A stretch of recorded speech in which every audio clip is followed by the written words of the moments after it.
I sat down on my computer and nearly had a heart attack. Chrome was front and center and incognito mode. Oh, crap, I thought to myself. Where did I leave open? I quickly scanned the open tabs and breathed a heavy sigh of relief when I failed to find any pornography. My wife understands that I occasionally view adult content. She claims to be perfectly fine with it. She claims it is healthy, like going for a walk. Nevertheless, despite her acceptance, I feel compelled to hide the evidence as much as possible. If it's not porn, then what is it? I saw 4 tabs and none of them were mine. My wife was on the computer last. She must have been aiming to hide her tracks, but forgot to hit the tiny white X in the upper right-hand corner. Why would she want to browse the web in secret? She couldn't possibly be up to something. We've been together for years. Sure, we had our ups and downs, but we persevered. Our relationship has been pretty transparent, and as far as I could tell, we were great at communicating our problems with each other. 4 incognito tabs suggested otherwise. I didn't need this. I could feel the maddening creep of paranoia pulling me in irrational directions. Am I just stressed out? I'm just stressed out. That's all, I thought. Work's a living hell. I loathe everything about it. My boss, my coworkers, the endless Excel spreadsheets, all these emotions I was experiencing, simply my brain externalizing my anxiety onto my innocent wife. But the uncertainty felt like a stomach ulcer, one that I could easily fix. I had a look, just a quick peek. I know, this is an egregious violation of the sanctity of marriage, and enduring relationship is based on a bedrock of trust. The mere act of unsanctioned snooping undermines this trust. But still, I was curious. She never left an incognito window open before, let alone 4. The nagging pangs of jealousy felt like toxin in my bloodstream. I wouldn't be able to calm down until I learned the truth. I opened the first tab. Grandma's chocolate cupcake recipe. The website went into explicit detail describing how to bake 24 perfect cupcakes.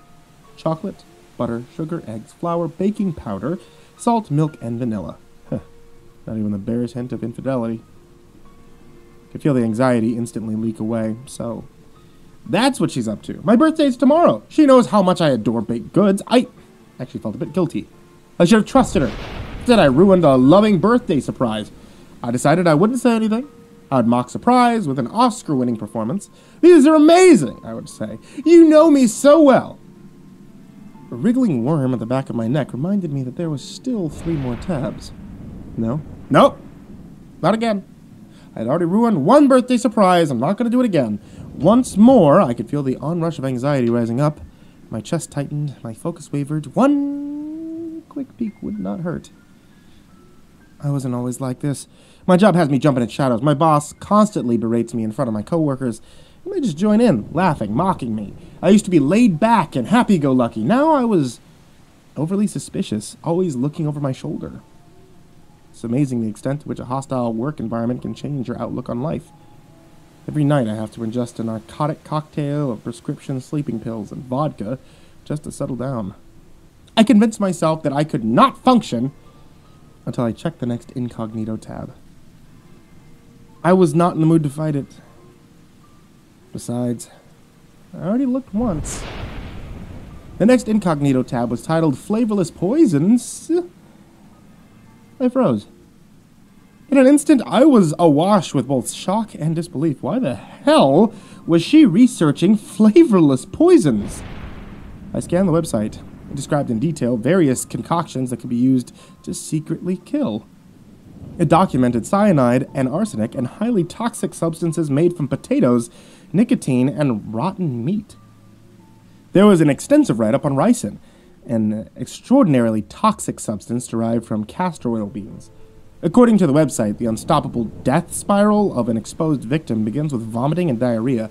It resembles food poisoning, but with ample amounts of blood. These symptoms were soon followed by severe dehydration, low blood pressure, and brain-rattling seizures.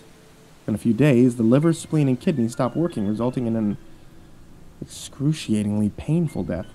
Apparently, a dose of ricin, as small as 0.3 milligrams, can be fatal. Exposure can occur when ricin is touched, inhaled, or ingested in food. That last line stuck with me.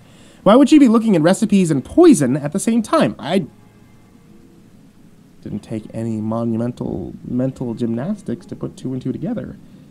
She was planning on poisoning me on my birthday! No, that's nonsense. That's nonsense, I thought. I was making massive assumptions here. Maybe she was curious. Everyone Googles stupid questions. Yesterday, I Googled whether guinea pigs farted. I have no motivation beyond silly inquisitiveness. I just wanted to know. Google does not punish dumb questions. I was being suspicious again.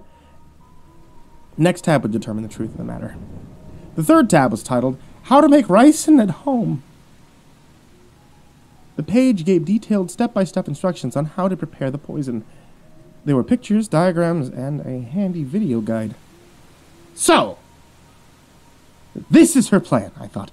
The tutorial seemed pretty easy to follow, and for all I knew, she was already brewing up a batch somewhere. Maybe there's a cup of ricin waiting for me in the fridge right next to the milk. Nonsense.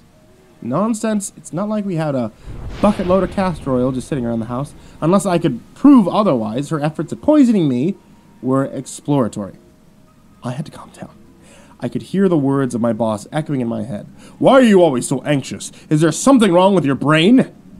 He was an asshole, but maybe he was right. One tab to go. It all came down to this. No point in hesitating now. I clicked on it. It was an order form for castor beans. The words, "Thank you for your order," dominated the center. I could not believe it. There is nothing worse than having your paranoid delusions affirmed with concrete and undeniable facts. A part of me still held on to the beliefs that my concerns were all a fantastic construct within my imagination. But then I looked back at the tabs and the truth was undeniable. All doubt was sucked out of my mind. She was planning on poisoning me. I heard the sound of creaking floorboards behind me. I quickly closed the browser window. My wife leaned into the doorframe. You coming to bed soon? It was nearly midnight. Yeah, I'll be there in a moment, I said. There was no way I was going to fall asleep by natural means. I went to the kitchen, poured myself a glass of vodka, and opened the medicine cabinet. I swallowed a handful of sleeping pills, and I went to bed. The next morning, standing in the kitchen next to the rumbling coffee maker, my wife kissed me on the forehead and said, Happy birthday, hon. I'll have a big surprise for you when you get home tonight. You don't have to do anything special for me. No, really, please don't. I went into work with my future poisoning lingering in my mind. Somehow my coworkers found out it was my birthday. They used the opportunity to ridicule me and call me old man. They took things from my desk and hid them. When I politely asked for my stuff back, the boss said, What stuff? Looks like someone's coming down with Alzheimer's. And they sang their own unique rendition of Happy Birthday at lunchtime. Instead of the word dear, they inserted the word worthless piece of crap. It all felt coordinated and rehearsed. On a normal day, I would have been traumatized. Today, it barely registered. After work, I returned home and my wife awaited me at the front door. Happy birthday, she said before giving me a big hug. Along the wall, she hung a decorative banner with my name on it. Thanks, babe, I said with little enthusiasm. I looked and felt sour. I did not feel like dying today. But I didn't want to let on that I invaded her privacy. Rough day at work? She asked. Well, I have a surprise that will cheer you right up. Put my hand up and stopped her before she could continue. How about I make us a pot of coffee first? I asked. She smiled and squeezed me again. Oh, well, even though it is your birthday, you do make much better coffee than me. I watched her disappear into the dining room. How could she be so positive and upbeat? She was about to murder me! I was not going to die quietly. I had a plan. If she was going to poison me, I was going to return the favor and take her down with me. I made 2 equal-sized cups of coffee. Then, I went into our medicine cupboard. I grabbed nearly a full bottle of my prescription sleeping pills. I ground them all up into a fine powder. By this point, the coffee had finished brewing, so I filled both cups with steaming liquid. I filled her cup with the ground-up pills. Then I added creamer to both cups. I brought both cups of coffee to the dining room. My wife sat at the table, smiling contently at me. Thanks. I love your coffee. Did I ever mention that? She took 2 big swigs and placed her cup on the table. I sat down beside her. Time for your surprise. She drew back the cloth that covered the table. In front of us were a dozen delicious-looking cupcakes. I know you've been so stressed out with all the douchebags at work, so I wanted to make you something special. Oh, they're amazing, I said. You know me so well. I didn't realize I was such a great actor. I held the deadly morsel in my hand and examined it closely. It looked like a benign cupcake. It smelled like it was fresh from a professional bakery. How could so much evil reside in such a delightful treat? I guess it was time to die. I took a huge bite, stuffing the cupcake into my mouth. Oh, it was delicious. Everything that a cupcake aspires to be. I wondered how long it would take for the poison to kick in. Would it be gradual or sudden? Would I fade away peacefully in my sleep or be violently wrenched, kicking and screaming into death? I ate the whole thing and I swallowed every crumb. Ready for your second surprise? She pulled back another towel and unveiled another dozen cupcakes. More cupcakes? I asked. Special cupcakes, she said. I want you to bring these into your work and leave them in your lunchroom. You must promise me that no matter what, you will not eat one of these cupcakes. Why's that? Because these cupcakes are laced with ricin. I want to make your work situation better, so I figured bioterrorism was the way to go. So, the cupcake I just ate, was that poison too?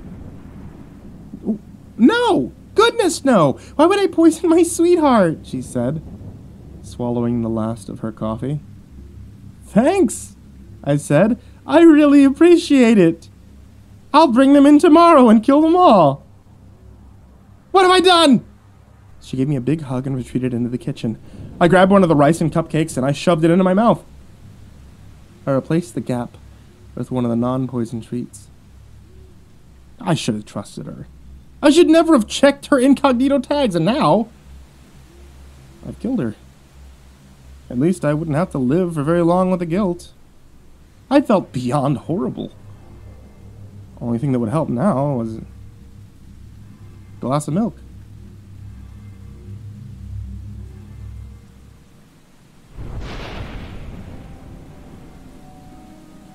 I talk to houses. I have ever since one has tried to kill me. Every house has a ghost in it. That's what my mother used to tell me, and I've always known that it's not just some dumb superstition. I don't believe her when she tells me that you need to apologize to tree spirits before peeing in the woods, or that you have to avoid the number 4 at all costs, but I believe her when she says that every place that people live in is also occupied by one of the dead. Now, they're not always human ghosts. In fact, they rarely are. It takes an old house, one with a lot of history, to bind a human soul. A small apartment might be haunted by a ghost of a mouse, even a beetle. Most of them, you'd never know they were there. At least, you're not supposed to. It's not a good sign if they make themselves known to you. It usually means they want you out.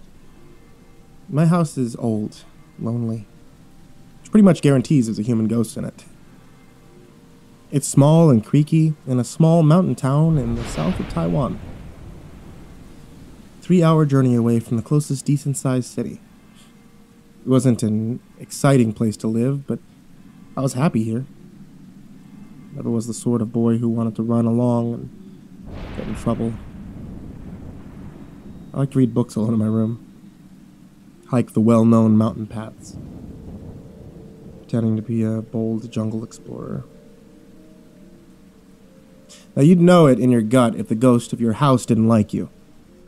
Have you ever been house hunting, found the perfect place, didn't sign the lease because you felt that something was just off? That's the ghost telling you to go away. If you don't listen, you're asking for bad fortune. My parents were pretty sure our ghost liked us, or at least tolerated us. They'd leave offerings for it sometimes. There were times I spied a shadow that wasn't ours, or sensed eyes watching for the shadow. I was never afraid. How I knew the ghosts were okay with us. I was a bit of a coward as a kid, too scared even to read horror novels. The fact that I wasn't frightened of a flicker of movement out of the corner of my eye made me confident that we had a benevolent ghost. The idea that I wasn't alone was almost comforting to me.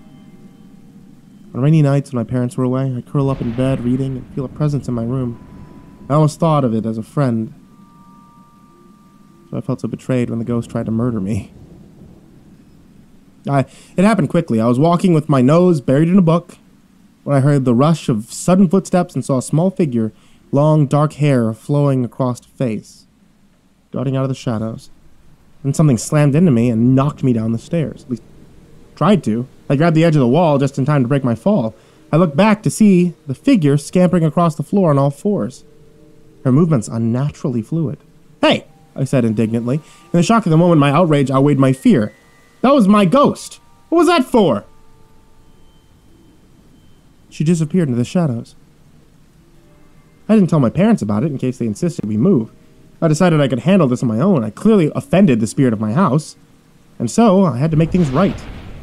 After thinking about it for a while, I suddenly realized what the problem was. I'd recently come into possession of a number of well-known, dirty magazines. One of my friends from school had given them to me with a conspirational wink. It was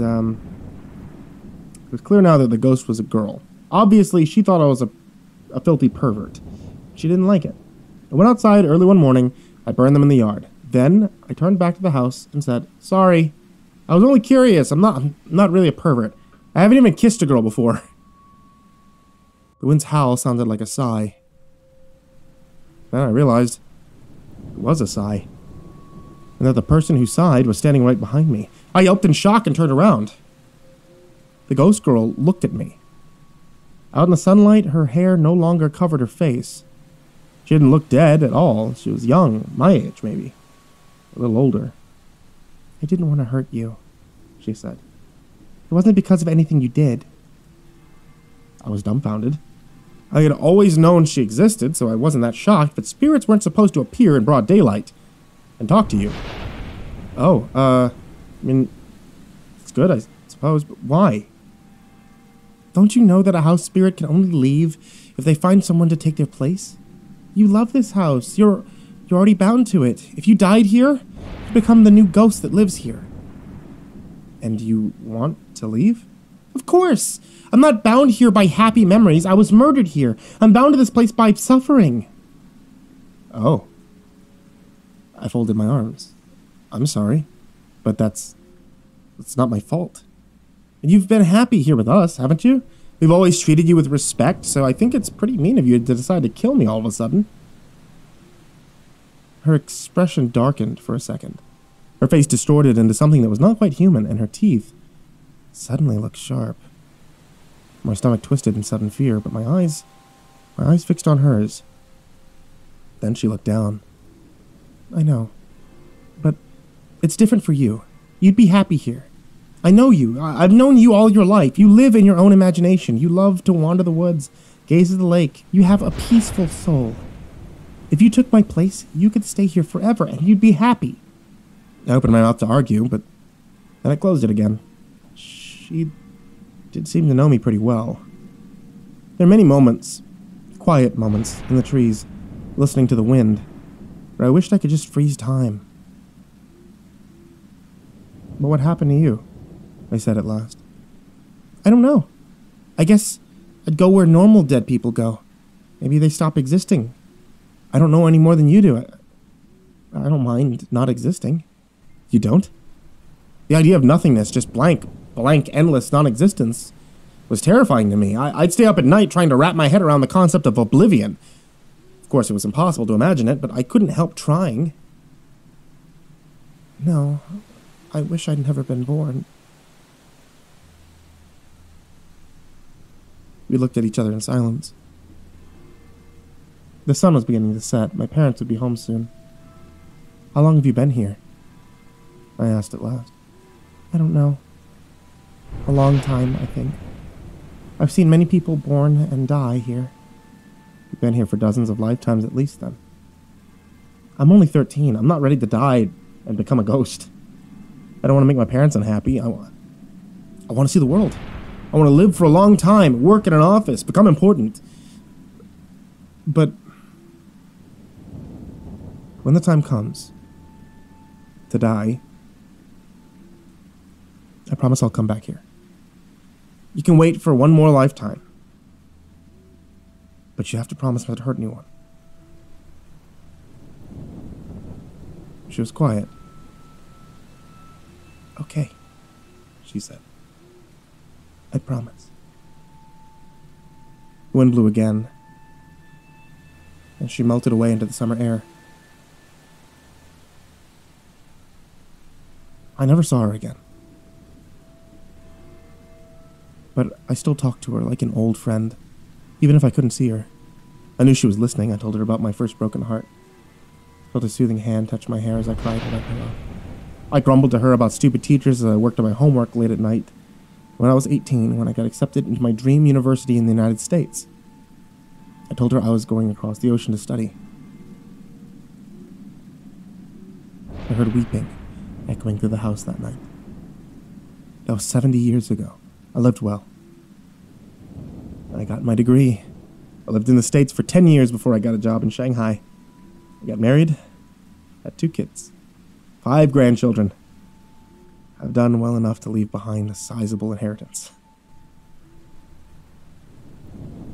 My parents lived in that house for many years after that. The ghost kept her word, didn't hurt them. They even told me about a strange incident once. They'd arrived home after a trip and found the house broken into, but nothing was missing and there was spots of blood on the floor. The police asked them if they had a dog because it looked like the burglar had been injured and left in a hurry. We never had a dog. I've had many homes since then. Apartments, dorms, big houses. I always talk to them. I greet the spirits politely. When I walk through the door, I chat to them as I do my housework. I always say goodnight when I leave. Thank them for watching over me. I've been feeling homesick recently. My wife's been dead for 3 years now, and my children are all grown up and successful, and they'll all be fine without me. I'm still healthy. But at my age, you never know what'll do you in. No point waiting around to find out. I'm thinking it's time to go home. I know she's waiting for me. I miss that old house, the mountain air, the forests, and those familiar paths. I'm ready. I'm ready to keep my promise.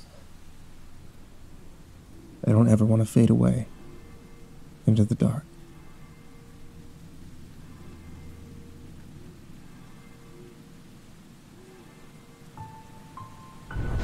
Something lives in the warehouse.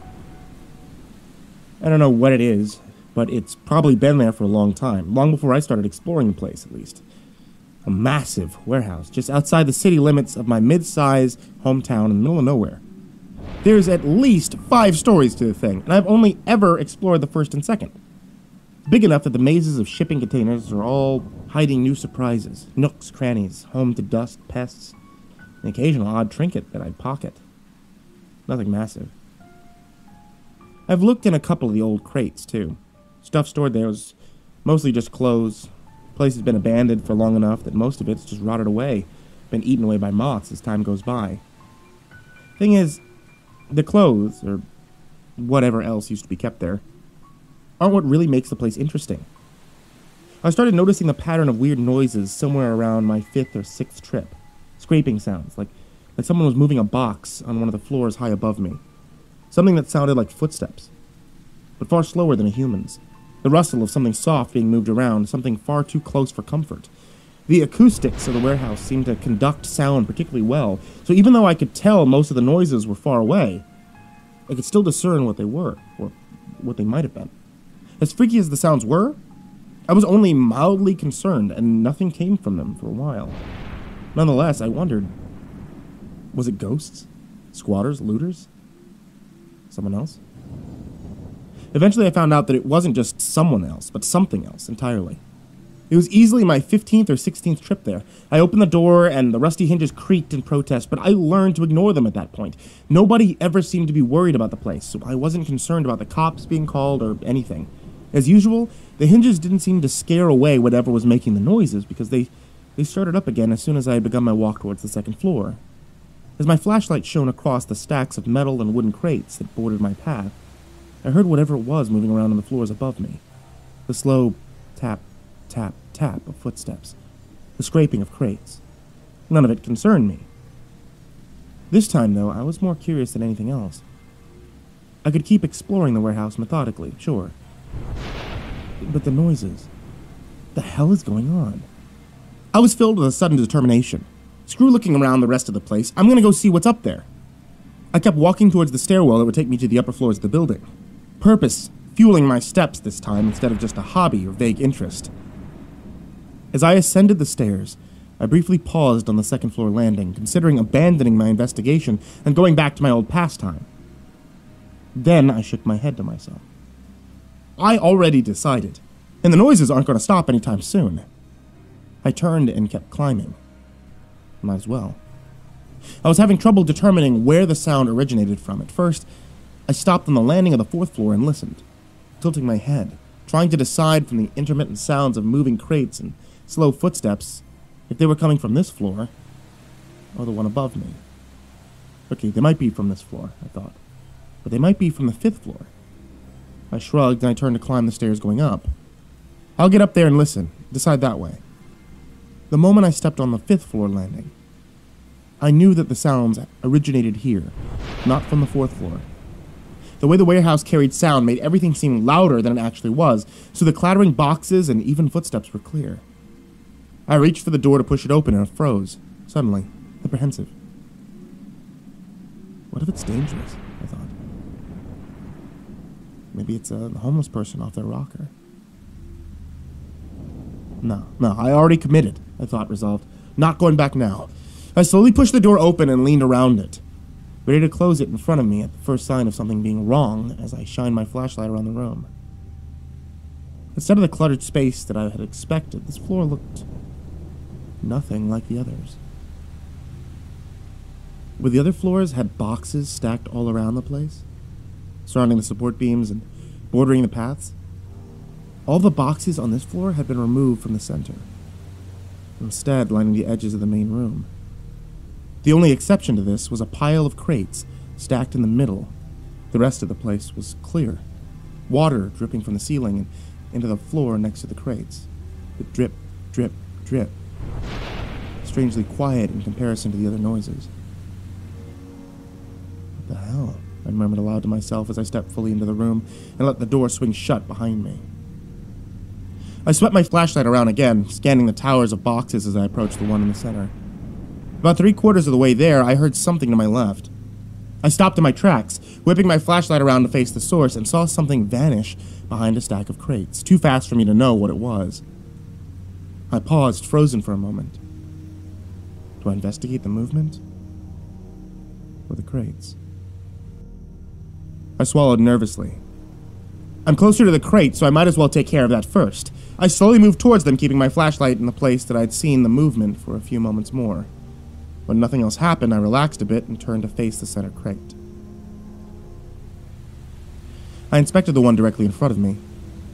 It was wooden, nailed shut, firmly enough that I certainly wouldn't be able to pry it open without a crowbar. Luckily, I wouldn't have to open it to know what was inside. The block letters printed on the side read, "Feathers." Feathers, I murmured to myself. I guess for stuffing pillows, things like that, I surmised with an internal shrug. I turned my flashlight upward to scan the pile. It looked like all the crates were the same. I frowned. Why feathers? My brain froze in place when I heard something move to my right. I whipped around, and one more time my flashlight caught something vanishing behind a pile of crates. "Hello?" I called, my voice surprisingly steady for the amount of adrenaline pumping through my system. "Who's there?" I didn't get a verbal response, but I heard a familiar rustling noise. The sound of something soft being shifted that I recognized from the other times I heard it during my exploration sessions. I blinked. Is this whatever's been making the noise? Hello? I called again, taking a step towards where I had seen the movement. When catastrophe failed to strike, I took another step and then another. I've heard you making sounds up here for a while. The rustling happened again, accompanied by a couple of those tapping footsteps. What is it? I'm not here to hurt you or anything like that, I said, trying my best to come across as reassuring and friendly. I'm just curious. Did you put these crates here? I got no response for a few moments. As I got closer and closer to reaching the edge of the room, I stopped before I reached the crates stacked there, shining my flashlight into the wide gap between two crates. If it was you, then what? I started, but stopped as something stepped out slowly from behind the box stack to the right. A pale, human face. No eyes. Far taller than any human should have been. I backed up a step and felt my hands start shaking. This thing's face rode the edges of the uncanny valley. It looked human, but it didn't move. It didn't emote. It lacked anything organic aside from its shape. A white oval caught in the beam of my flashlight. I was completely lost for words. Hi. The face moved. But it wasn't just a face. The mask-like visage was attached to a tall creature, easily twice my height, shaped like a bird with a long neck bent like a vulture's. Their entire body, aside from their long legs and feet, were covered in brown feathers, neatly preened and soft-looking, and their back was hunched, placing their face on a level with the rest of their body. I scanned downward from there. Their legs were long, stilted. Their feet were strangely small when compared to the rest of them, the nails sharp and clean, the source of the slow, even tapping footsteps. Their wings, instead of being folded like a normal bird's, hung down at their sides. At the joint where the claws would be on a pterodactyl, there was instead a pale set of human hands. Their movements were slow, calculated. They tilted their head for a moment, thoughtful, and then started walking towards me. Hey, I didn't mean to, I'm an intruder or anything, I said hurriedly, holding my free hand up and starting to move back very quickly. I can leave if you, whoa! I stumbled and fell, landing hard on my ass. I sat there for a second, startled. But as the thing approached, I very quickly became more concerned with them than with my fall. I struggled to think of bargaining chips that I could use to get this thing not to hurt me as I scrambled backwards on the ground. I'm sorry. I didn't mean to trespass or anything. I promise I'm not here to hurt you. I bumped into something and realized I'd reached the stack of feather-filled crates in the middle of the room. The water from the leak on the ceiling landed on my right shoulder, and I jerked away from it in an instinct. It smelled foul, the stench of rot hitting my nose like a truck and further confusing my brain. The creature was too close to me to escape the other side, so I pressed myself against the crate behind me, trying to get as far away from them and the leak as possible. I squeezed my eyes shut. Please don't hurt me. I prepared myself for whatever means of attack this thing would utilize. To my surprise, though, an attack never came. Instead, they patted me on the head. I opened my eyes, surprised, as they lowered their hand. The feathers rustling, they observed me for a moment longer, head tilted, then bobbed it a couple of times as if to assure me. Without further ceremony, they turned away from me and walked back towards the crates they'd first emerged from. I stared at them for a moment, then stood somewhat shakily. All right, cool. Did you put the crates here? They stopped and turned to face me. For a moment, I wondered if they even understood English, but then they nodded at me. All right. They turned back and kept walking towards the crates. I hesitated for a moment, then followed them. If you don't mind me asking, I said, still somewhat nervous, but a little reassured by the creature's actions. Why stack the crates like this? Are you just organizing? The creatures shook their head as they made their way around the crates. I followed behind them, not too closely, but closely enough to see what they were doing with my flashlight. What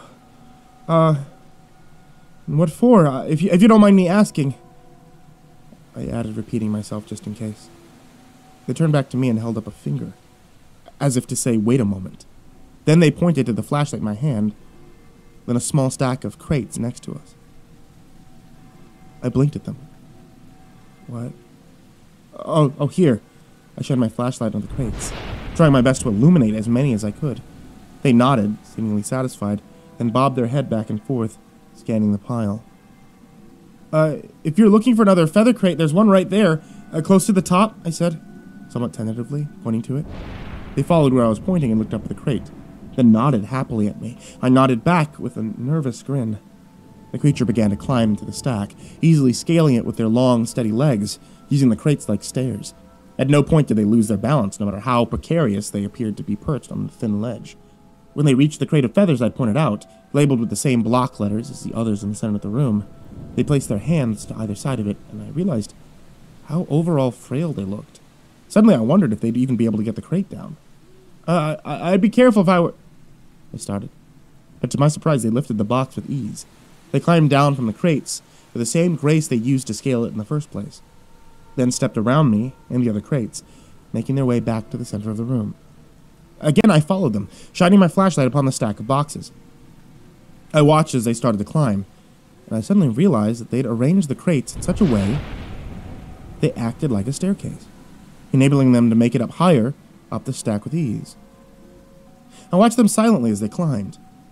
When they reached the tallest part of the stack, they stopped and tilted their head, seemingly thinking. After a moment, they placed the box in front of them, and then shifted it from left to right, not satisfied with its exact position. I recognized these as the scraping sounds I'd heard from below in the previous expeditions.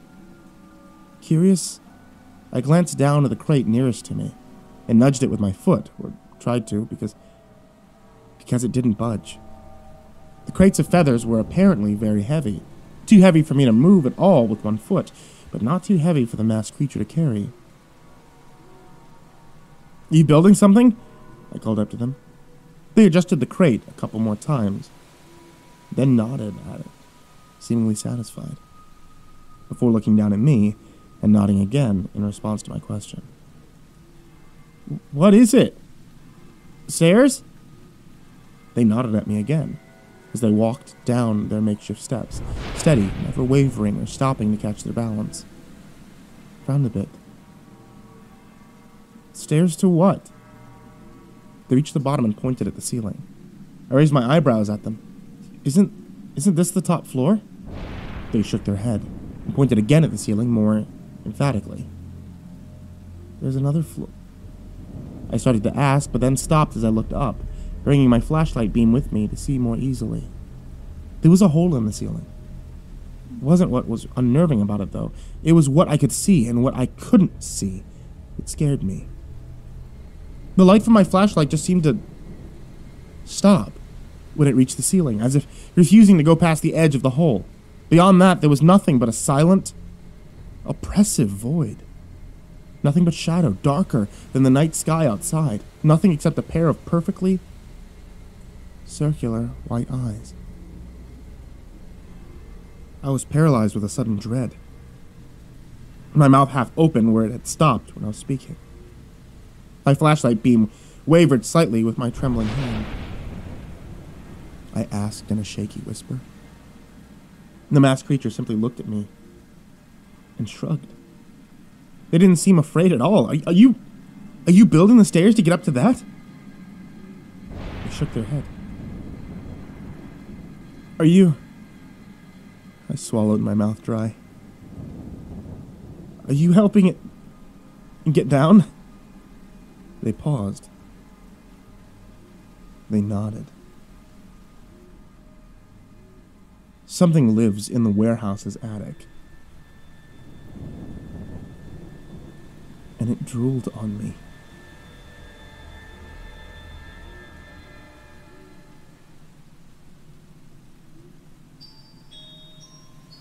Have you ever woken up in a bright white room unable to move, watched by people you can't see? I bet you have. Let me explain. I've been suspicious of dreaming for a while. It's always bothered me how people can never seem to accurately remember what happens when they sleep, even after training.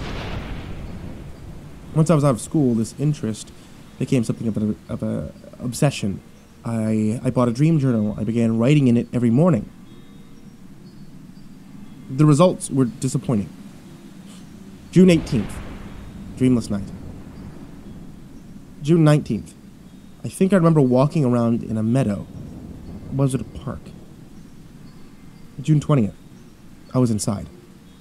My journals were so vague that I couldn't help but feel frustrated. College never went anywhere for me. While I did graduate, it wasn't with any amount of honor or in a field I enjoyed. That being said, I at least had some money from my part-time dead-end job at a gas station, so I could at least pay the bills for my crappy apartment and have some leftover. I didn't have enough for a camera, though, so I decided to record myself with my phone set up on a couple of books instead. Nothing. June 21st. I remember the sound of the ocean, but nothing else. June 22nd. Dreamless night. June 23rd. I remember lying down in a room. I couldn't feel because it was a dream, but I could tell it was cold. I finally remembered more than vague details in a dream, but it still felt dissatisfying. It was the first dream that I could remember since I started keeping track, and it didn't have a plot, just a sense of cold and unease. I know I had dreams in the past. As a kid, I could still vaguely remember going on grand adventures in my sleep, filled with the same sense of majesty and grandeur that I used to have. I stopped having elaborate dreams, or at least ones that I could remember, sometime in college. I assumed it was because of the stress from work and moving out on my own, so I hoped that my dreams would come back to me once that ended. June 24th. I remember seeing someone talking to me, but I was unable to respond. June 25th. Dreamless night. 3 parts hydrogen peroxide, 2 parts honey, 4 parts water. Administer intravenously. Remember! June 26th. Dreamless night. After I wrote my log for June 8th, I noticed that it seemed I'd skipped a page. I looked at the page before to see instructions. It looked like some demented recipe for a lethal injection, but it felt stranger than that.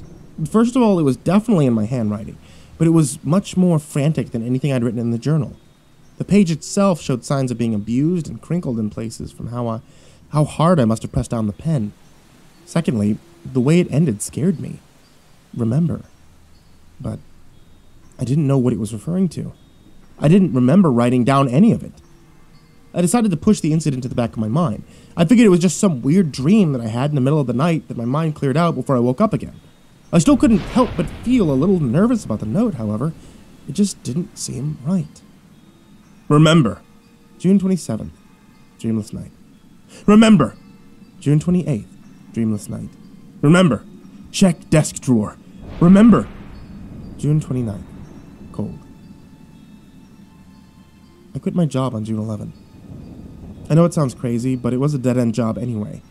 It would have helped me in the long run to leave. I checked my drawer that morning to find a dozen small white pills in an unlabeled bottle. After I came home from work, I must have stared at the bottle for hours, wondering if I was going crazy. I decided that I'd already made one rash decision that day, so I might as well make another. And I downed one of the pills before I went to bed for the night. The pill almost made me gag when it entered my mouth. It tasted nothing like a normal pill, but rather sour and bitter. About half an hour after ingestion, I began to feel the effects while I was lying in bed. I could feel my heart rate increasing and my vision begin to blur. I remember panicking, realizing that I shouldn't have just popped some random pills I found on my desk, but my movements felt so slowed down by the drug that I couldn't get out of bed. And the last thing I remember was my body starting to go numb before I slipped out of consciousness. June 30th. I was in a white room with bright lights affixed somewhere I couldn't make out on each wall. Surrounding me were a few people in white suits, whose faces I couldn't remember, who seemed to be observing me. I was stuck in some kind of cold metal table, but I don't remember being strapped down or actually affixed to the table. There was a door off to my right, but I couldn't see beyond it. Remember the syringe. Remember. Remember! I woke up the next morning a few hours after my usual time, and halfway across my apartment from where I usually slept, with my face pressed against the wooden floor of the hallway. My body also felt like crap, as if I had a hangover, but it wasn't too debilitating. I made my way back to my bedroom to find my bed a mess, and my journal wide open with the pen lying next to it on the floor. I began to chastise myself for taking some random expired pills in the desk drawer and suffering the consequences. I picked up the sheets and threw them back into the bed, plopping down on top of them and taking a dejected look at my journal. However, I was excited by what I actually found. The pill I took seemed to actually work in assisting me with remembering my dream, but the dream itself unsettled me. It seemed eerily similar to the vague details I remembered from past nights, and the scrawled text telling me to remember was still there. What was I supposed to remember, though? Was there something else other than the dream? As I thought about this, I realized that while the dream was recorded in the journal, I had no memory of it now. I reasoned that the only way I was going to actually remember that dream was to use the syringe. The handwriting still all looked like mine. If I was going crazy, at least I could trust myself. I went out to the store to buy what I needed. A hypodermic needle, a bottle of hydrogen peroxide, some honey. And once I got home, I put the ingredients together. I stared at what I created. It was dark, thick. It smelled like death. I blocked out the voice in the back of my head telling me to stop and poured it into the syringe before hiding the syringe in the back of my kitchen drawer. After doing so, I sat down in the middle of the kitchen, unable to fully process what I was doing. Was I about to poison myself over a dream? However, upon returning to my room as the sun set, I saw all the reassurance I needed in my journal. I grabbed 3 pills out of the desk drawer. I wanted to be sure that the effect would hit me quickly and strongly enough so that I could experience the dream to its fullest. After I downed them, I immediately felt my senses dull, and I let myself fall onto my bed. I steeled myself for what comes next. I woke up to find myself in a familiar white room. The room was brightly illuminated, but I couldn't see any lights. It felt more as if the walls themselves gave off a glow. The table I was on seemed to be made out of the same material as the walls, and it was cold to the touch. The room was filled with a low, humming buzz, like that of a fluorescent light, but louder. There were 3 people standing around me in what looked to be white hazmat suits with dark visors covering their faces. Moving felt difficult, but with effort I found I was able to separate myself from the table. I sat up halfway to get a better look at my surroundings, and the 3 people in the room jerked their heads over and stared at me. One of them approached the table and began to speak in a deep voice that sounded almost robotically smooth. "So, it appears you're moving now," the man spoke, placing a hand on my shoulder. "Don't try to do it too much. You wouldn't want to strain yourself." "Where am I?" "You aren't supposed to know that. And I can assure you, a name would have no use to you anyway." "What's that supposed to mean?" "The point is, you aren't supposed to be able to be aware enough to have this conversation in the first place. It's clear your subconscious has been collecting materials to form a resistance against our inhibitors." What? Why? What are you going to do to me here? "You know, we aren't going to tell you anything. So why do you insist on asking? I can tell you that I'm going to use a more powerful inhibitor to knock out your subconscious for good. And after that, you'll have no memory of any of this. And it won't be your problem." It absolutely will be my problem. What are you going to do to me after this? "What we do with your body while you aren't using it, none of your business." Upon saying this, he pulled out a small syringe with an orange fluid in it and pushed me back down onto the table. With the difficulty I had moving earlier combined with him holding me down, there was no way I could escape his grasp. As he brought the syringe closer to me, I noticed something. One of the other people standing in the room pushing open a section of wall opposite my table with almost no resistance. That if I was able to move around without being noticed, it may be possible to escape through that door. But it was too late to think about that. Unless I was able to overpower whatever he was about to do to me, I'd have no chance of seeing this dream again. I then felt the syringe pierce my neck and fill my veins with cold liquid that immediately made me black out. When I came to, I was sitting upright in my bed, covered in a cold sweat. My head felt like it was going to split open, and my vision was still very blurry. However, I knew what I needed to do if I wanted to remember the dream and prevent the injection from taking its effect. I half ran, half crawled to the kitchen and opened the drawer to find the syringe I had prepared earlier that day. As I hold it in my hands now, I can feel the memories of the last few days slowly seeping away. The liquid still looks like death, but I feel sure it won't kill me. That's what they want me to think, right? I hope to God I'm not crazy.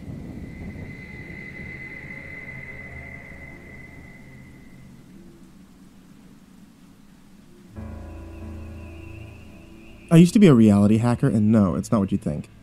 I don't have some kind of supernatural or metaphysical powers. I just exploited real life, the way that a hacker would exploit electronics or computer systems. Just like a computer hacker wanders the dark web in search of information or restricted corporation systems. I traversed the city, looking for shortcuts through infrastructure or in search of things no one else knew about. I don't really like the term, though, even if the parallel I just explained makes sense. I don't understand why they have to be called something stupid like reality hacking. I prefer urban spelunking myself. I think the comparison to actual spelunking is more accurate, and it's a fun word to say. My best friend AJ and I would explore all the little nooks and corners and crannies most people don't even know exist. Drains, abandoned buildings, closed subway tunnels. We hacked things like that. We bent or broke the rules for curiosity's sake, and our own amusement. Do you remember that old bootlegger's hideout that was discovered last year in the city subway system? AJ and I found it while exploring an old tunnel. Of course, we didn't get credit for the find. We couldn't. We weren't supposed to be there in the first place, and sure as hell weren't going to let any authorities know what we were doing. Instead, I told my buddy Jerry, who works for the Public Works Department, about it. He ended up on the local news and got some kind of award for the local historic association.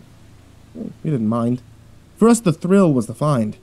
I remember when we first got into the place how excited we were. The place was really dusty. Clear sign that no one had been there for years and years. We found something everyone forgot or never knew existed in the first place. We never found anything like that again. The rush of the unexplored, the thrill of the unknown, kept me exploring all throughout high school and college.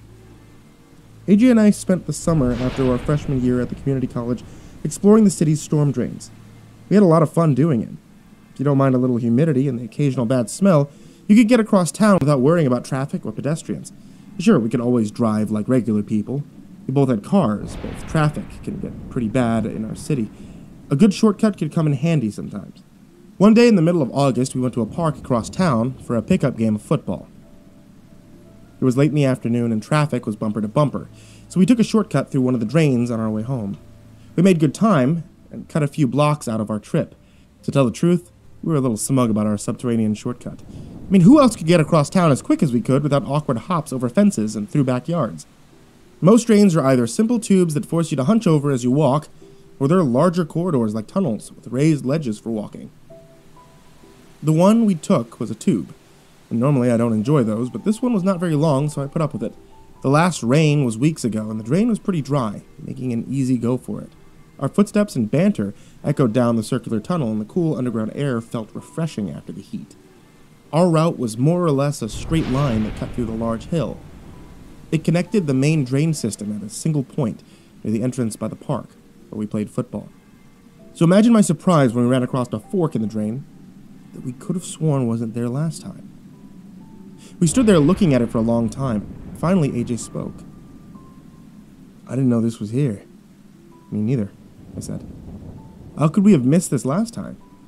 Now, neither of us were fools. Whenever we explored, we always tried to find out as much as we could about where we went. Also, we always let people know where we were going. We searched the location before physically checking it out, bringing plenty of lights, survival equipment, stuff like that. Urban spelunking can be dangerous. And that's why we didn't just charge headlong down the new tunnel. We did what we always did. We went home and investigated. After getting back to my place, we did some digging on the internet, but the tunnel wasn't on any of the city's maintenance maps or in any public works records we could find. I called my friend Jerry from the city public works department, but he didn't seem to know about it. Now, there's no branching drain off that one, Jerry said. Are you sure you were where you thought you were? Yeah, man, I'm telling you. There's another drain down there, I said. Well, I'm off for the next couple days. Gonna finish up north. You gotta check it out? Yeah, probably this weekend, yeah. Alright, I'll tell Bob you'll be down there just in case you get in trouble, Jerry said.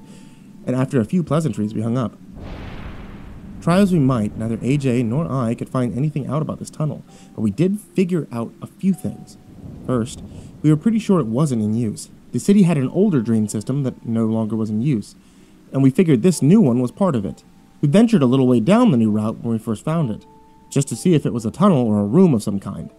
AJ noticed that the connection was pretty rough, not smooth like a connected tunnel. Maybe the tube-style tunnels are modular, like PVC pipes. They don't cut the drain tubes to make a connection. They use prefab joints. The connection from the main drain seemed like it was cut and then connected to the older one. Another thing that caught my attention was the lack of any kind of moisture. Most drains show at least a little evidence of dampness, even just dried leaves or debris, but this one was dry. That confirmed for us that this drain was part of the old system.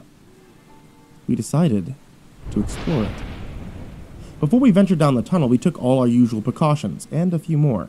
We brought materials to map the place, chem lights to mark intersections, a GPS, and we let some friends know what we were going to do, and when we planned to come back. Sure, my backpack was heavier than usual, but better to play things safe considering we planned to venture into an unknown tunnel. It didn't take long for us to get to the access point, and while we walked into the intersection with the new tunnel, I found myself getting excited. I kept thinking back to the bootlegger's hideout that we found. Would we stumble upon something like that again? We might be able to take credit for it this time. That would be something. I was lost in those thoughts of grandeur and didn't realize that AJ had stopped walking.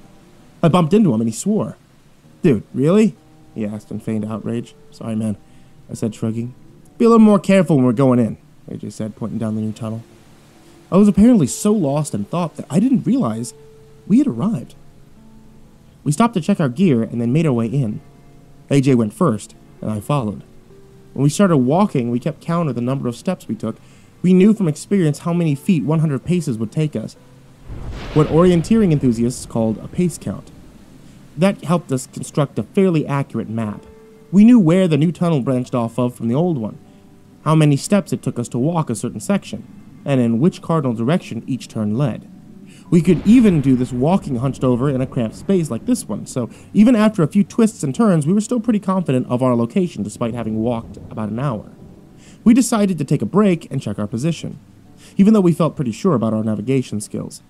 We were making a crude map based on our pace count and compared it to a city public works map. I guesstimated that we were near the slums, probably under Lake Street. We decided to check the first manhole that we found, verifying our position. I was also getting tired and a little sore from walking through the cramped space and needed to stretch. To our great satisfaction, we popped up onto Lake Street. Lake and Union, to be exact. It was a little odd, not because we were lost, we were actually right on the money, but because, according to the Public Works map, no access points existed here.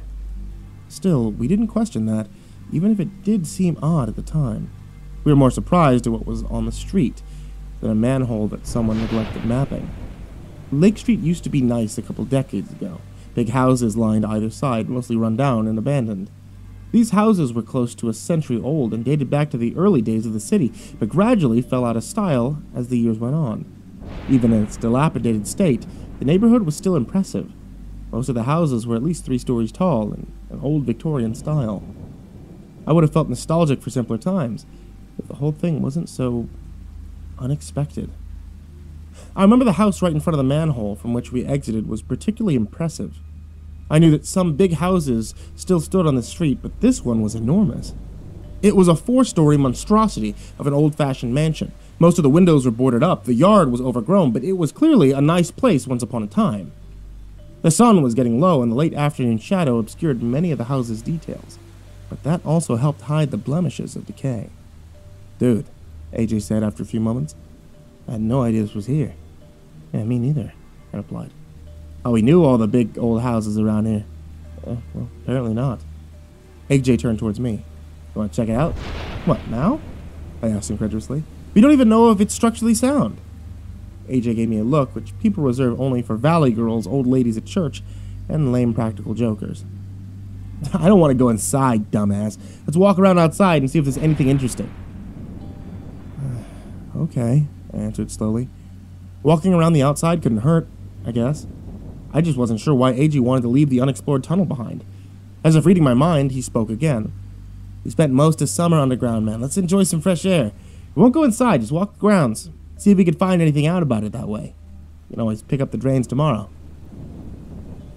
I thought for a second. I didn't see any fault in his logic, and some fresh air did sound good. "Okay," I said. "I'm game. I just don't want to hang out here forever. It's almost dinner time, and I'm pretty hungry." Patted my stomach to emphasize the point, and AJ laughed. "Yeah, me too. We can hit up a burger joint on the way back. Let's go." With that, we set off. Finding a way into the yard wasn't hard, since the fence was broken in many places. We didn't even have to jump it. Walking through the tall grass wasn't easy, though. I made a mental note to check myself for ticks when I got home. Circling around the house didn't get us much in the way of results, though. The side was just as boarded up as the front. No discernible way in or out caught our eye. Not until we made our way to the backyard, and suddenly, the ground gave way beneath us.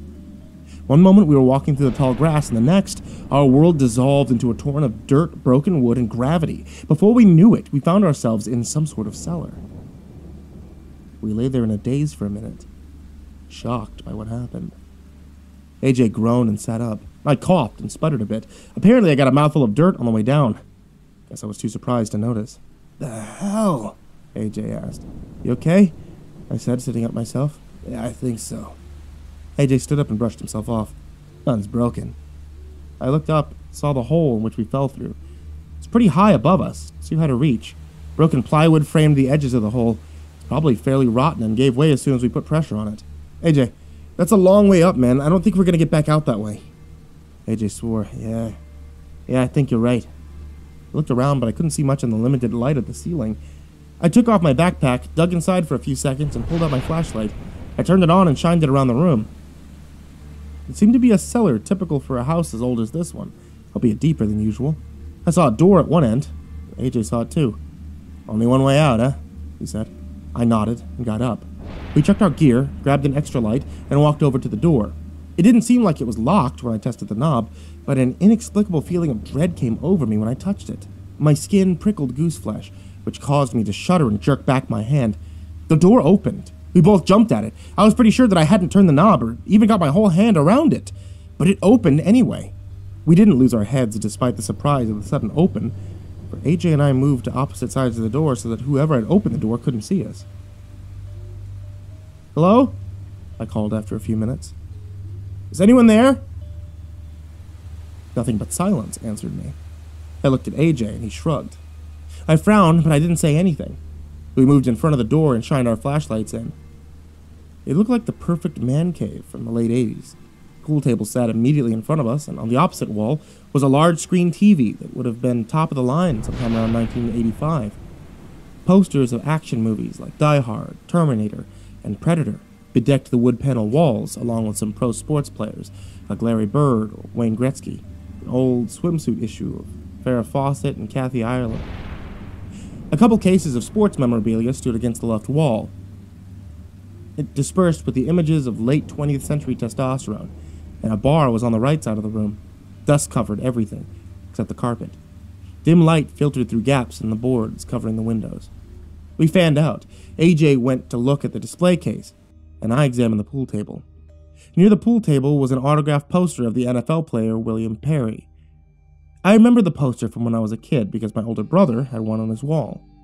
Perry, nicknamed the Fridge, was smiling and leaning against a refrigerator, but in this one, his face was fixed into a snarl.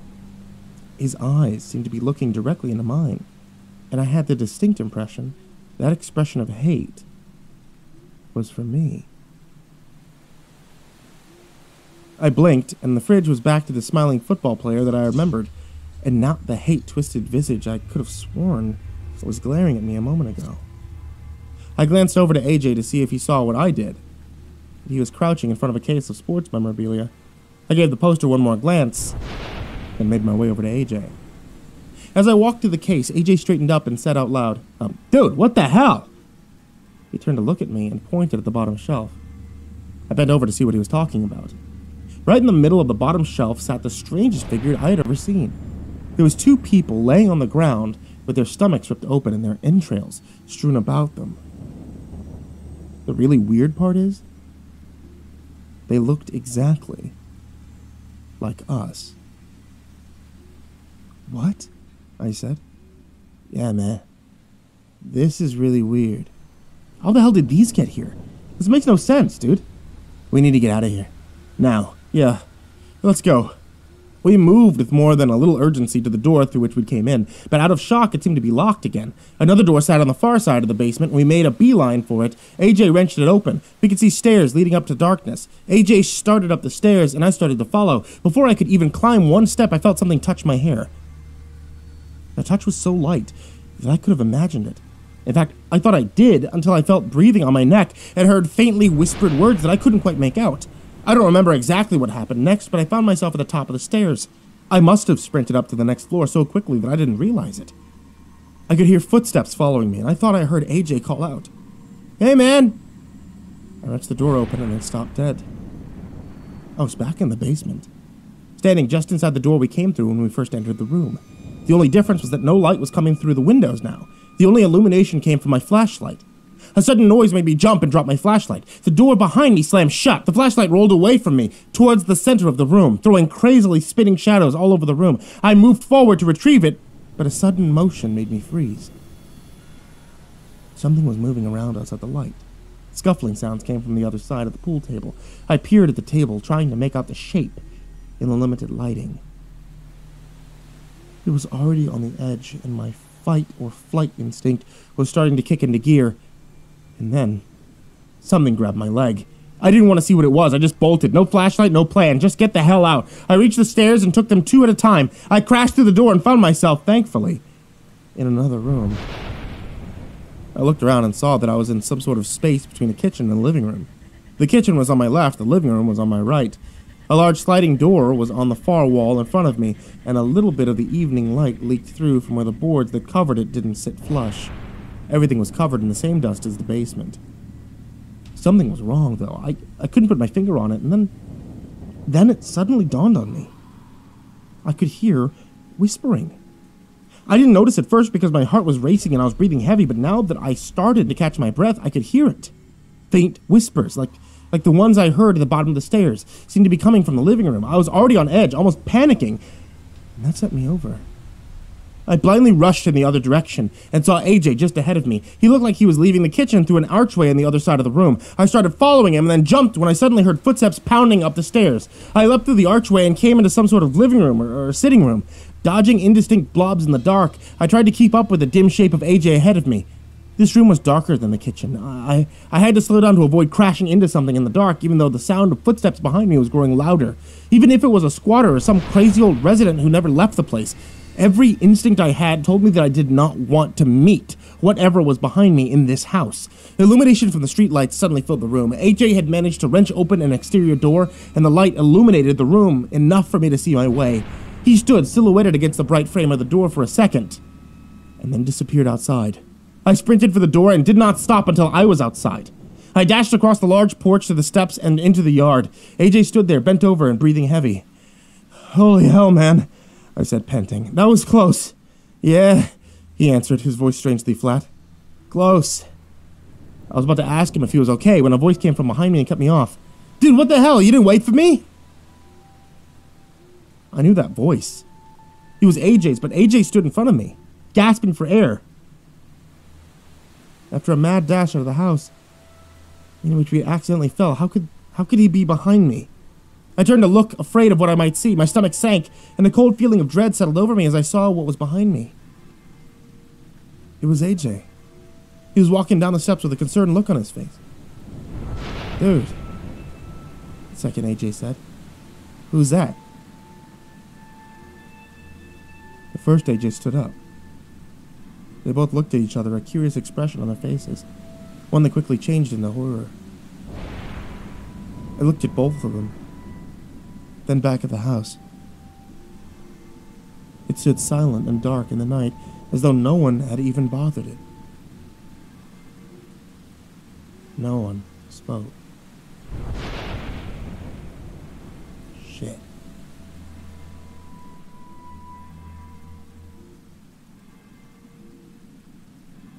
Do you ever notice how many trees there are? I've heard it said that there are more trees than stars in our galaxy. That's amazing to think about, isn't it? That something as big as a star should be outnumbered by the trees on our planet. Or those in our galaxy, at least. That's a lot of trees. They're all very old, aren't they? So very old. Older than us. Maybe somewhere out there is a tree older than the dinosaurs, buried in a mountain, somehow having survived millions of years. I know we find fossils of trees, but what if those fossils weren't dead? It's interesting to think about that there could be a tree out there older than all of mankind's history. Think trees have thoughts?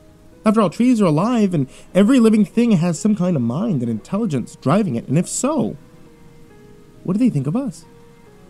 I've got a fair idea what they think about humankind. I'm a park ranger. This is my story. It all began when we got a call that none of us had been wanting to receive. A child had gone missing. This wasn't unusual. People go missing all the time in the parks. However, what made this one unusual was how it happened. Maxie Payton had been out with his mother in a picnic. At 13 years old, he was a wild and rambunctious child, and if there was one thing he loved doing more than any other, it was climbing trees. Now, if only he'd been more of a video game kid than an outdoors kind, and perhaps all this could have been avoided. See, it was when he was climbing a tree that he disappeared. His mother recounted everything in detail. They picked out a nice clearing in the edge of the woods, near a large clump of trees that Maxie could climb as he pleased. We set up the blanket right here. Maxie wanted to climb that big pine tree. She pointed at it. I took my eyes off him for only a moment. Just one moment, and when I looked back, he was... Then she utterly broke down. The first thing we did was check out the tree in question. It was a pine tree, one of the tallest I'd ever seen. Clearly, it was very old. How high up was he when he vanished? I asked his mother. A little skeptical, a kid could just disappear without a trace while climbing a tree. He was halfway up. Then she continued sobbing. After that, it was obvious we weren't going to get anything else out of her. Still, I walked around that tree twice, and I could clearly see the snapped branches and twigs where Maxie had climbed up. They ended at about halfway up. It was like he'd just stopped climbing, then disappeared completely. We did a thorough search of the area first and found nothing. Well, almost nothing. See, about 50 yards from the pine tree, I found a shoe, covered in pine needles and tree sap. It was red and blue. A Nike brand symbol on the side. It seemed to have been there for a long while, but when I bent down and picked it up, what I found inside planted the first seed of doubt that this wasn't just a case of a woman losing track of her child. There, written in black permanent marker, was a name. Maxie Payton. So how did it get here? Maxie's mother was hysterical, and became even more so when I brought her the shoe. That's it! That's my Maxie's shoe! She grabbed it. Clutching it close to her chest, she wailed and wailed. We had to take her away. Taking the shoe from her was difficult, but both physically and emotionally. That woman held the shoe to her chest like it was a baby. I'll never forget how much that woman cried as she was taken away. Sad to say, but the shoe was the only evidence we had of Maxie and where he'd gone. She was escorted to the park center, where she'd wait for the paramedics. We know that she wanted to help, but in her condition, she'd only be a hindrance. The moment she was out of sight, however, was when one of my partners spotted Maxie's blue shirt at the top of another pine tree, hanging from a branch by the collar, 100 yards in the opposite direction of where we found his shoe. He swore up and down that the shirt hadn't been there when we first looked, and did so with such conviction that none of us doubted him, even if we wanted to. He knew we had to get that shirt down somehow. It was evidence. But then again, how had the shirt gotten up there? Unlike the pine tree Maxie had disappeared from, this one had no signs of anyone climbing it. No broken twigs, branches slightly bent from where someone had climbed up and left the shirt. There were 5 of us when we went to first look for Maxie, excluding myself. We didn't think we'd need that many, because frankly, people go missing in the park all the time. Often they turn up in about a few hours. But we'd never dealt with something like this. Staring up at that shirt covered in pine needles, I think it began to dawn on all of us that we were dealing with something we weren't trained for. We radioed for backup while trying to figure out how to get that shirt down. I volunteered to climb up. The very first branch I grabbed, however, broke in half instantly, in the process scratching me across the hand. I cried out, looking at the gash across my palm. It wasn't deep, but the skin had been broken. Blood was already pooling in it. Groaning at the sharp pain, I clutched my hand in a fist, trying to stifle the bleeding. I glared, stunned, at the large branch which had just snapped when I touched it. My blood was already seeping down it towards the ground, where it dripped into the exposed roots of the pine tree below. "Ugh," I cried, turning back around to the others while clutching my wounded hand and my still healthy one. Park rangers always carried a first aid kit on hand. and they quickly helped me apply a bandage to it, wrapping my hand in cotton. "What happened?" one of the other park rangers asked me, looking at the broken branch ludicrously.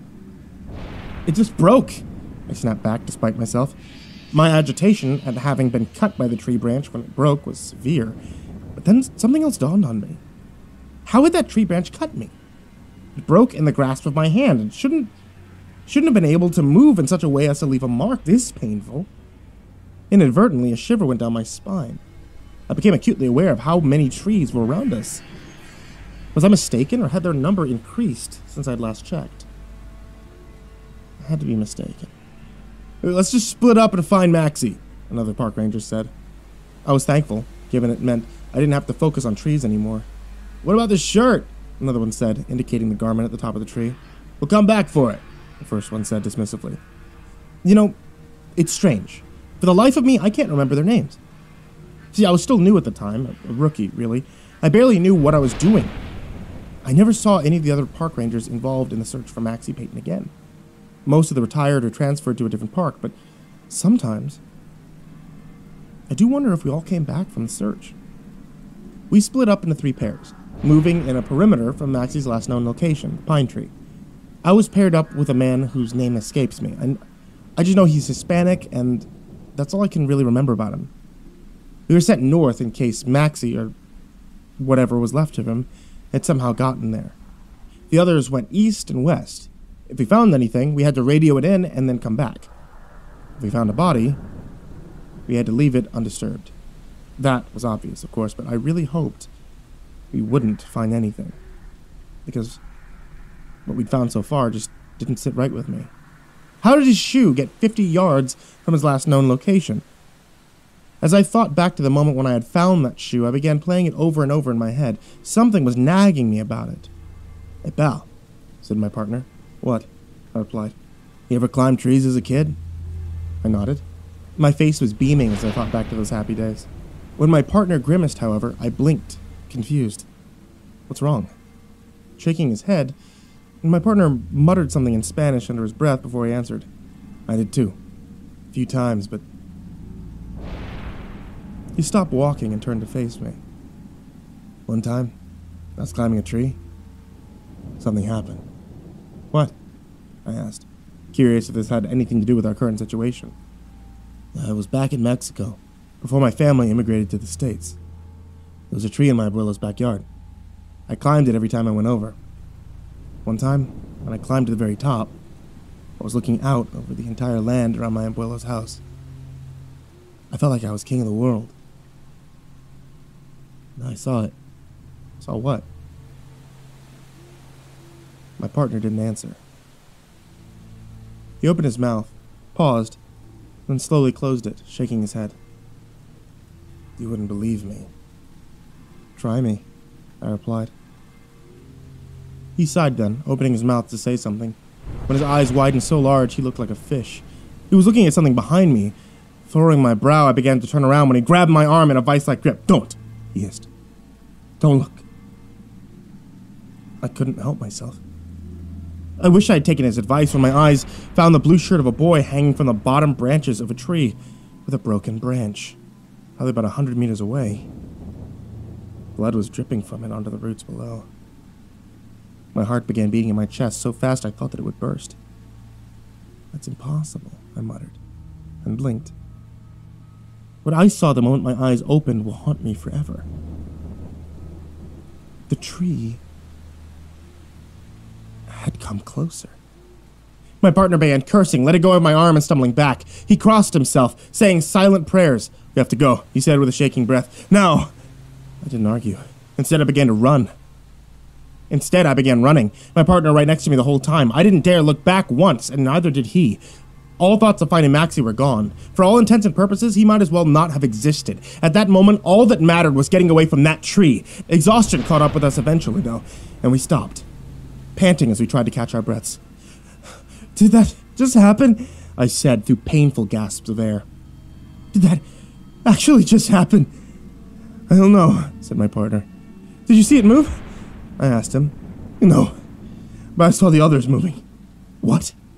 "Their branches and leaves are moving. You heard them, right?" I nodded. By this point, I was thoroughly done with everything. For lack of a better term, this was just too crazy. I watched them for a while, wondering why they were moving with no wind about them. Then, what? I asked him. He looked at me grimly in the eye. I saw a boy, he said. The branches moved aside only briefly, but I saw the body of a little boy. He couldn't have been more than 13, but... Amigo, we mustn't find that body. I didn't want to ask. Curiosity got the better of me. Why? Because a thing could never be called human. Not after they're finished with it. What do you mean, finished with it? My partner didn't answer. Instead, he began praying again in a shaking voice, crossing himself over and over. What happened to Maxie's body? I pressed, not consciously. He didn't answer me at first. Instead, he licked his lips, looking around us, eyes darting from one spot to another. When he spoke, his voice was low and shaking. Same thing I saw in my abuela's backyard when I was a child. I didn't say anything about that. I just sat on a stone, leaning backward until my partner grabbed my shoulder. Don't, he whispered. There's a tree behind you. I didn't need to look to know he was right. It was obvious, anyway. We hadn't left the forest, after all. What do we do? I asked him. I kept my eyes on his face intently because looking anywhere else meant seeing a tree. Ignore him. They might leave us alone if we do. So we did.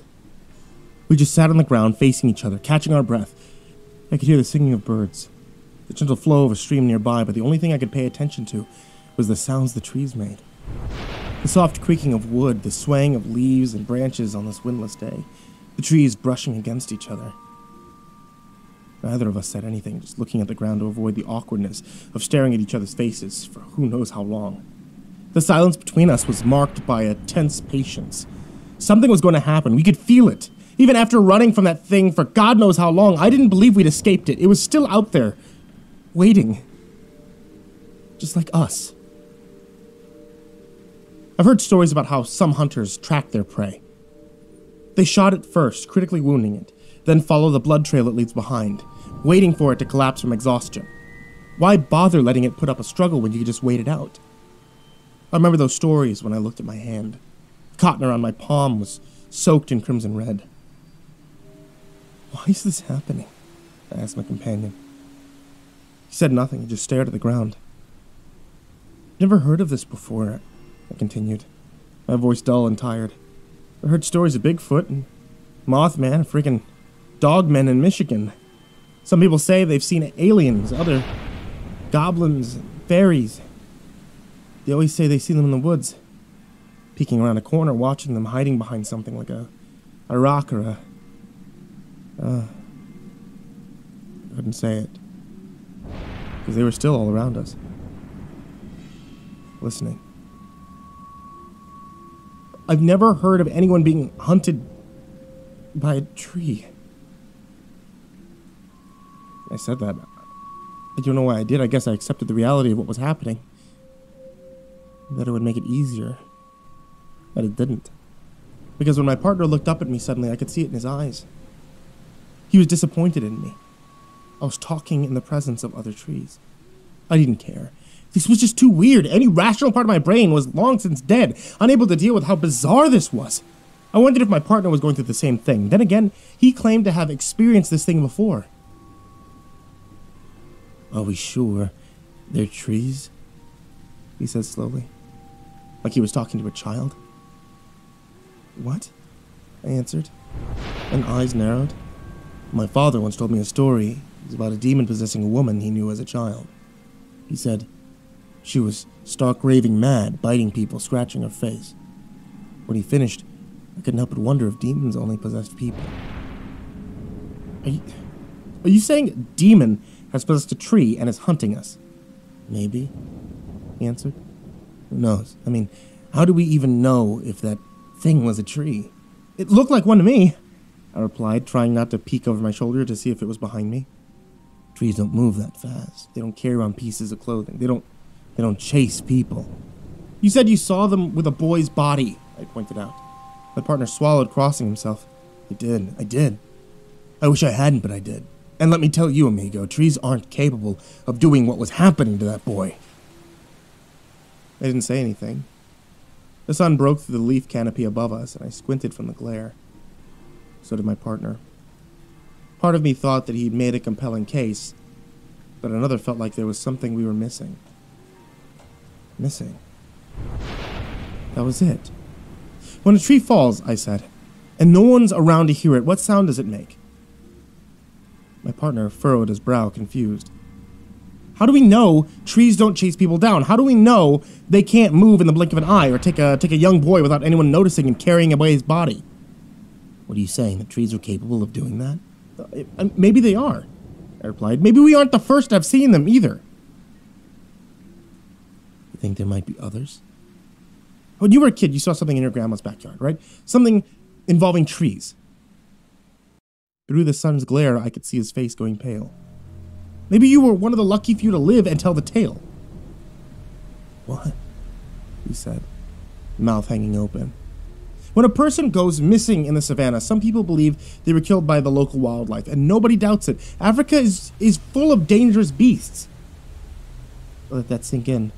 Let my partner begin to understand what I was going to say before I finished. When a person goes missing in the forest, sometimes people assume they're killed by the local wildlife. Mountain lions, bears, wolves, but nobody stops and thinks about the trees all around us. Because nobody ever notices them. I pressed my lips together when I finished. My partner looked at me in disbelief and horror. Dumbfounded. Do you have any proof? Same amount of proof as you. For demons possessing trees. It's only a theory. Then my partner's face brightened with a dark realization. What if we're both wrong? I blinked. My mind began racing with possibilities. What if we were both wrong? What if there wasn't trees or demons, but something else entirely? If it was, then what was after us? I was about to say something when I noticed the shadow which had fallen between us, perfectly still on the ground, like a border keeping us at bay, a long, thick black line, with several appendages sticking outward from it. My heart skipped a beat as my eyes widened. I knew my partner saw it when he cursed, screaming and backing away. However, there was only one part of the shadow which made my blood run cold. One of the appendages was broken, and from it hung the silhouette of a shirt. And slowly, very slowly, it was getting bigger. Unable to help myself, I began following the shadow's trail to its source, knowing full well what had made it. I could see it in my peripheral vision, like a patient hunter, waiting for its prey to roll over and die when I heard the most comforting sound in my life. The distant hum of a car speeding down the road running past us. I turned back to my partner, locking eyes with him. At that moment, we both had the same idea. It was our only chance of getting out of this nightmare. Neither of us knew it would work, but we didn't have a choice because the shadow had nearly doubled in size and a tree was cracking very loudly. We ran faster than I ever had in my life before or since. We ignored everything around us, especially the silent, inescapable trees. We ran across the roots, pushed through their leaves, ducking under their branches, swerving to avoid running into their trunks. I didn't care if I touched them anymore. If I was fast enough, I could get away from them. Then they wouldn't catch me. But what about that infernal creaking, always right at our heels? What would happen when it stopped? We couldn't be near it when that happened. Our very lives depended on it. So caught up in sprinting out of those godforsaken trees, I didn't think to look at my path. My foot hit something large and solid, and I cried out, losing my balance. My partner was in front of me and looked over his shoulder.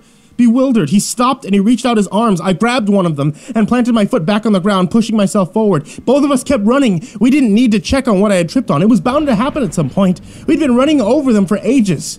When we saw the gray asphalt on the road, my heart leapt for joy. The creaking behind us had become so distant, growing fainter and fainter. I knew damn well we were safe the moment we reached that road. And then I felt something brush against my back. Something I knew all too well. The hard, rigid texture of tree bark. Next thing I knew, I was lying on my back against the burnt asphalt, panting as I caught my breath. My partner was bent over me, his face obscuring the sun. There were tears running down his face. I saw it touch you, he said to me, weeping. It was so close. So close. I've never seen anyone run as fast as you did. We're safe now. I began murmuring. We're safe. Praise the Lord, we're safe. I looked back at the woods we'd come out of. Marked by broken twigs and foliage pressed into the ground was the spot we'd both burst from onto the asphalt. Beyond it, I saw only trees, and not a single blue speck anywhere. I smiled, relieved, and stood up, glancing to the other side of the road, and my smile vanished when I saw the blue shirt laying on the edge of it. The inside of the collar was facing me, and on the white tag was a name written in black marker. Maxie Peyton. I blinked, and it was gone. I didn't tell my partner. He thought we were safe. Why should I take that away from him? Instead, both of us went back to the ranger station, tired, thirsty, starving. The other pairs had already beaten us to the station.